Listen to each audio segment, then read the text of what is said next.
পাতানো স্বামী, বুঝতে পারছো আপু? পাতানো স্বামীগুলো এরকম ভালোই হয়। বাস্তবের জামাইগুলো দেখা যায় যে কত বদমাইশ। আসলে তাই নাকি? নায়ক জামাই থাকবো, লাগবো? জি, আমার আমার জামাই হইতে হবে নায়ক, যারা দেখলে আমার কলিজার ভিতরে দুক দুক দুক করবে। ওকে, আমি গেলাম।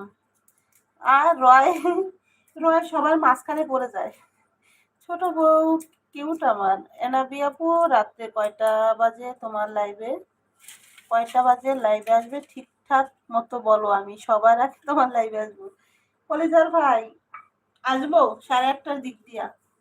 8:30, 8টা বাজে, একটু তাড়াতাড়ি আসবো, যেহেতু তাড়াতাড়ি লাইভটা শেষ হোক এরকম। আমি আপনাকে একটা কমেন্ট করবো আজকে লাইভে আসার আগে। আর তুমি তো নায়িকা, একটা নায়কই দরকার তোমার জন্য। বুঝতে পারছেন না? আমি তো নায়িকা না। কিরে, আমি কোথায়? আমি তো তো আমাকে খুঁজে পাচ্ছি না। তাই না কেন? আপু, নায়ক জামাই হতে হবে?